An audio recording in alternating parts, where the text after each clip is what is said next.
Olá!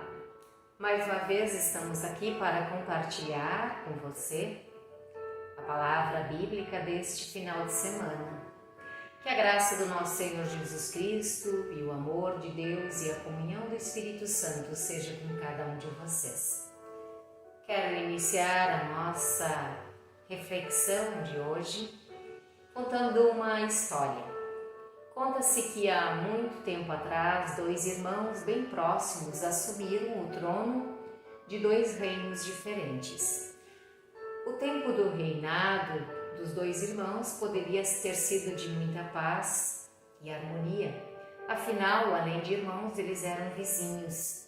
No entanto, não demorou muito para que começassem a surgir pequenas brigas em torno de divisas de terras.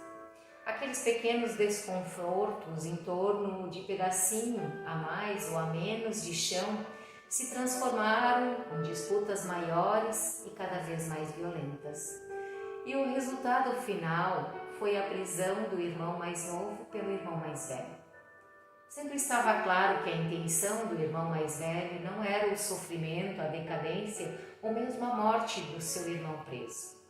Tanto que a sua prisão era domiciliar, num dos quartos do castelo.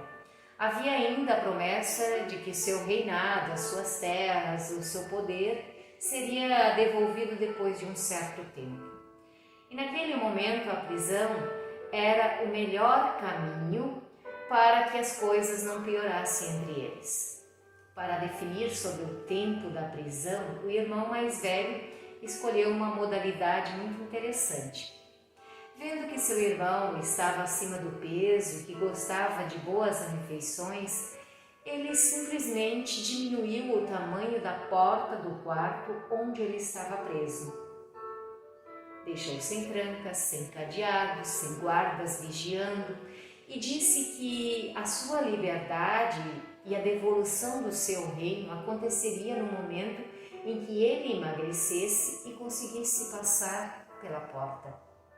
A tarefa do irmão preso até que seria mais simples se não fosse uma única condição, imposta pelo irmão mais velho. As mesmas refeições servidas na mesa do rei seriam oferecidas também a ele no quarto. Ou seja, diariamente ele teria que lidar com a tentação de comer bem e continuar preso, ou não comer e ficar livre. Conta-se que o irmão preso não resistia.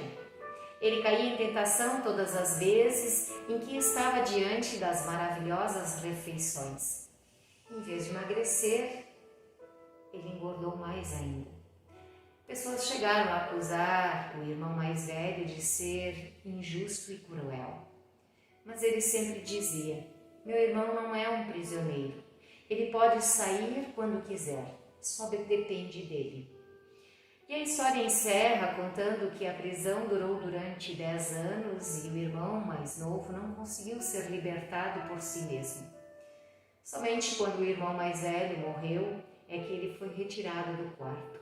Estava ainda mais obeso, sua saúde frágil e levou à morte poucos meses depois de sair. Entre a liberdade e a prisão sempre esteve a tentação. Cair nela ou não definia tudo. Hoje nós estamos no primeiro domingo da Quaresma, período litúrgico muito importante do ano eclesiástico, que foi iniciado na última quarta-feira de cinzas e ele se estende então até a quinta-feira santa. Em resumo, é um tempo em que as pessoas são convidadas a olhar com mais respeito para o sofrimento de Jesus Cristo antes da sua crucificação e morte, de modo especial para os 40 dias de tentação que ele sofreu no deserto. Viver a Quaresma é uma bênção, é um tempo muito especial, é o tempo de graça, é a oportunidade que nós temos de nos aproximar de Deus, um Deus que nunca nos abandona, pelo contrário, sempre nos acompanha, sempre está com seu olhar cuidadoso e carinhoso sobre cada um de nós. Os textos bíblicos previstos para este domingo, bem como a história que nós acabamos de ouvir, fazem menção a esse tema, tentação. Mas eu quero apenas ler o Evangelho de Marcos, capítulo 1, versículos 9 a 15, que diz assim: Nessa ocasião, Jesus veio de Nazaré, uma pequena cidade da região da Galileia, e foi batizado por João Batista no Rio Jordão.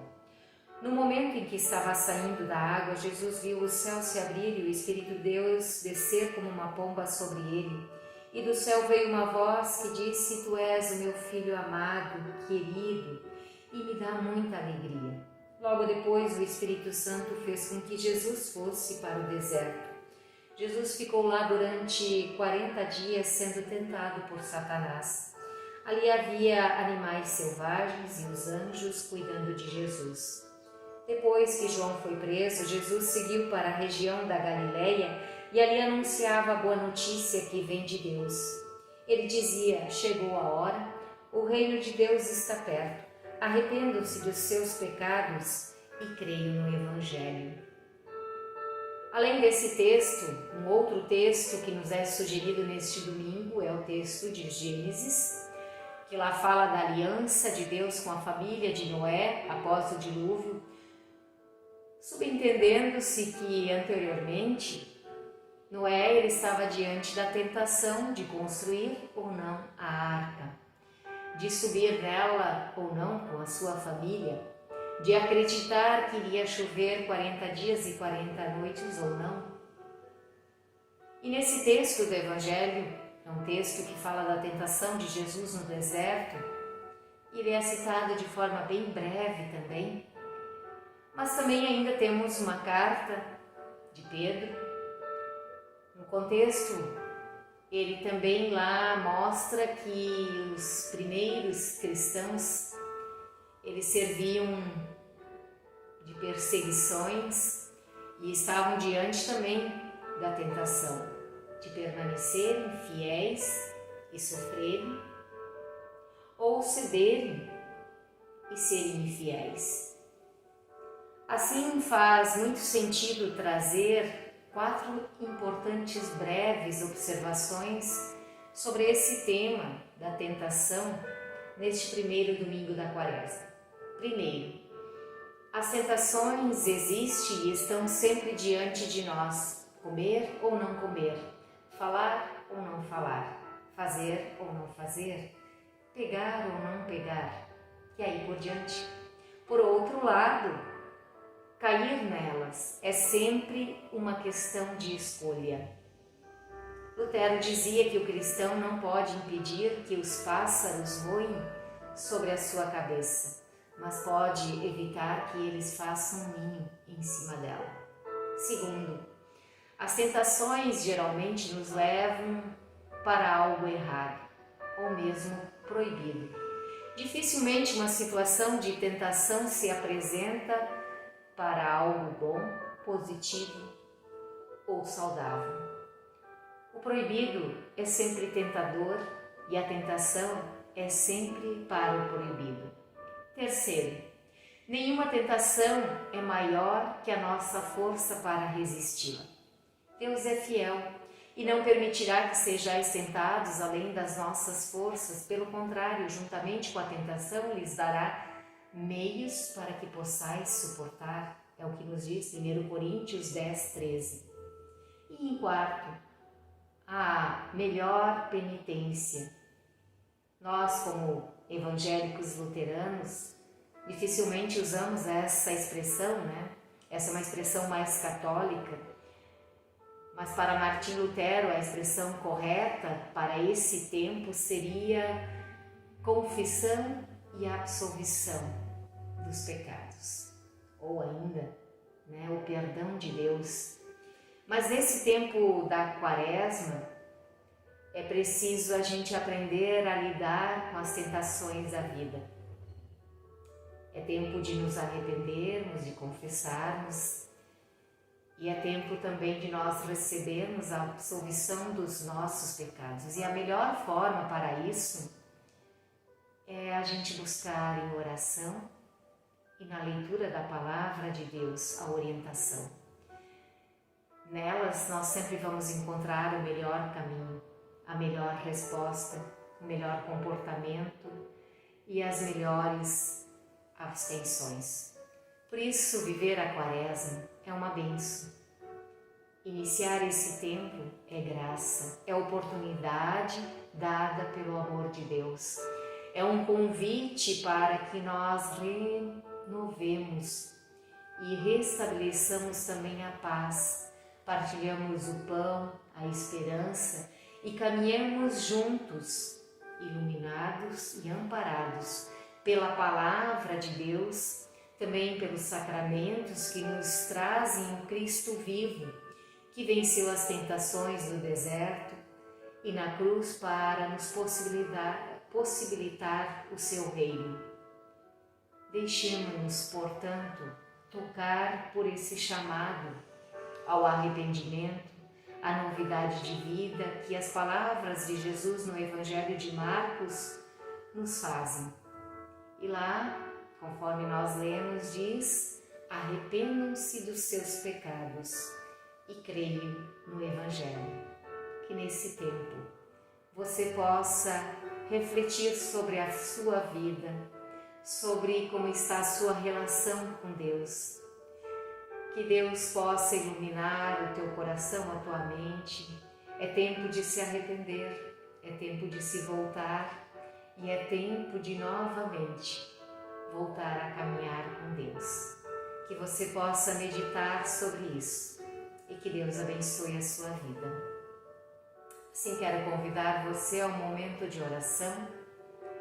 Querido Deus e Pai, nós te agradecemos por esta tua palavra, por nela nós encontrarmos orientação para a nossa vida e refletirmos ao Senhor como nós estamos vivendo a nossa vida diante de Ti. Tu sabes como é a vida de cada um, ó Senhor, Tu conheces os nossos pecados, Tu sabes onde nós somos tentados, onde, ó Deus, nós corremos sempre mais riscos, onde nós, ó Deus, nos afastamos e distanciamos mais de Ti. Por isso que nesse tempo, ó Senhor, Tu possas sondar o nosso coração e nos ajudar, ó Senhor, para nos chegarmos diante de Ti e confessarmos o nosso pecado e dele nos arrependermos. Que nesse tempo, ó Senhor, nós possamos também receber e perceber o Teu perdão e assim aprendermos a caminhar constantemente contigo como cristãos. Cristãos perdoados e renovados pela Tua graça e pelo Teu amor. Amado Deus, caminha conosco, guarde e proteja a nós, a nossas famílias, aos nossos queridos, fortaleça-nos no nosso dia a dia, esteja com aqueles que estão doentes, com aqueles que estão debilitados, cansados, ó Senhor, deprimidos, com aqueles que estão enlutados, ó Deus, estejas Tu com cada um deles, fortalecendo, orientando, animando-os, e se assim também for da Tua vontade, curando-os. Amado Deus, que Tu assim conduza a cada um de nós. Abençoe a nossa vida, a nossa semana e nos conduza sempre diante do Teu amor e da Tua graça. Assim, Senhor, derrame sobre nós as Tuas bênçãos.